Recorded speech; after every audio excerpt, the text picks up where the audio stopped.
scene where we have the rhinos chasing us. It's just such a spectacular scene. The scale of it is so dynamic and badass. It's not just rhinos. It's flesh-eating albino rhinos. You know, it was very ambitious. You read the script, you go, holy cow, how are they gonna pull that off? You guys, what are we gonna do?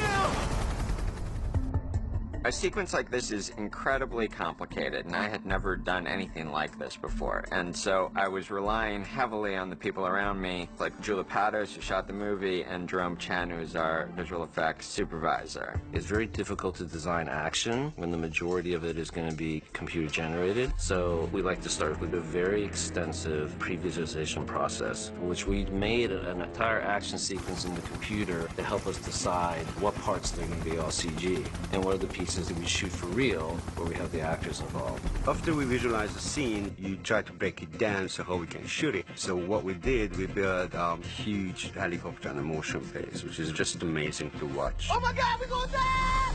Well, the helicopter behind us is an ex-Vietnam helicopter, so it has a little bit of history. This is probably the most unusual rig that I've seen. Generally speaking, most of the gimbals come from the underside of the airframe. I've never seen an approach from the rear. It did take a lot of engineering on special effects side and everyone coming together to make this all work. Okay, going hot. Same motion base is moving. There's a guy who's got some kind of joystick and he can create every kind of movement. So it's moving and spinning and up and down. It's doing all these things. Where are you going? That's probably my favorite scene. It's all in our heads. We don't see these things. They do that later.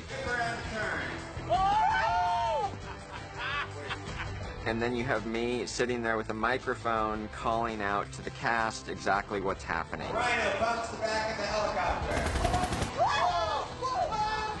I wasn't quite sure what that would be like, and it ended up being really a lot of fun. Oh, God, they're getting closer.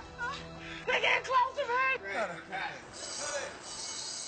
They ended up shooting, for a 5-minute sequence, about 14 hours worth of footage. Listen, be the man in the game, not just the guy out the game. I'm sorry. And as soon as we have a cut, we hand it over to visual effects. I mean, for Jake, it was really important for the VFX to be believable. That was part of the most laborious part of the process. It took a lot of iterations.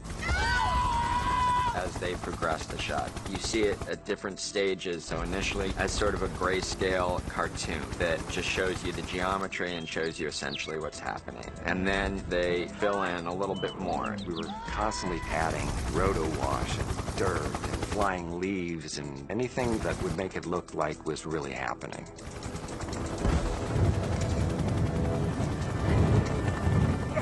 Turn this around. And finally, you have a fully rendered and lit shot, and there's hundreds of shots.